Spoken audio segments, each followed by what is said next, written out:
当然你们的探班 GG 延明熙的花絮来喽。我是5月下旬去长沙专访 GG， 老粉都知道呢，我是娱乐记者。整个采访下来我个人的感受就是 GG 真的非常努力，非常执着，非常乐观。他的心态和懂事就是完全会超出他的年龄之上，他甚至非常的谦逊。就即使他现在都这么红了，但是我和他聊天的时候就完全不会有距离感，就像一个邻家妹妹一样。他身边的工作人员呢，就也能看出来和他相处的都很轻松愉快。当时他正在录制新歌的 MV， 在长沙的谢子龙影像馆。然后你们知道那个外面的广场是没有什么遮挡的，然后中午时候太阳很大 ，GG 穿的衣服呢其实是挺闷的，他就站在那儿跟着旋律呢去摆动身体。然后我个人感觉是没有人教他，他就是跟着节奏自己找感觉。但真的就音乐一响，他就瞬间投入，自带舞台范儿。我当时就站在导演组的旁边，每个画面一结束，他们都竖起大拇指，对 GG 的表现给予很大的肯定。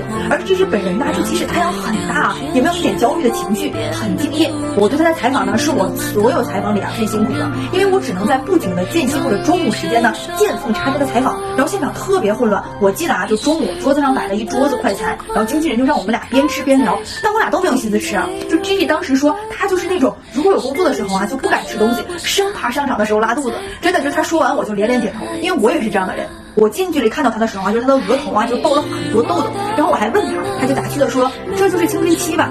别看他年轻反而给我这个30加的老阿姨很多触动就他跟我聊天没有那么多套路，非常的真诚，让我觉得他是非常乐观的女生，就至少他呈现出来的是这个样子。然后很多事情呢都默默的自己在承受要知道他还在上学，每天要上网课，上完课呢是不是还要复习？生生不息里唱的歌都是改编的，私下还要大量时间去练歌，还要和其他嘉宾一起录制。然后 GG 又是一个对自己要求特别高的女孩子，在唱歌方面精益求精身边的人都觉得她唱的已经很好了，可她还是觉得自己不够好，就觉得就这样的一个人就是她怎么可能不成功？因为我身边也认识上初高中的家长他们就很愁因为孩子不爱学习，又没什么爱好，根本不知道自己要什么，对生活也是无欲无求。所以相比 GG 呢，我真的很羡慕他的爸爸妈妈，有一个这么懂事的孩子。有谢子龙影像馆下面有一个湖，当天就有几只黑天鹅还是鸭子，我记不住了，就在那里游。然后 GG 看到以后呢，就学到它的叫声。然后我同事就说，以后看他能不能让他学几个动物叫。如果说做成视频肯定很好看。我当时心里就是挺没底的。你要知道，像内地的很多艺人，他掌控非常严，就为了艺人形象考虑很多，他采访都是不配合的。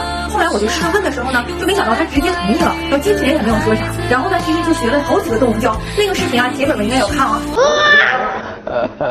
这个不是鹅，这个我忘记了，但是我忘记它怎么叫了，它是什么发音？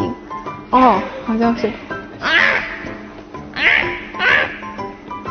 最搞笑的是，他当时忘记青蛙怎么叫了，然后他的姑父就坐在我的后面，还教他，这个我们都笑坏了。我相信很多 GG 的粉丝喜欢他，不仅仅是因为他歌唱得好，还有他身上带给大家的正能量。其实做记者的任务就是把采访对象真实的想法借我的手来传达给你们。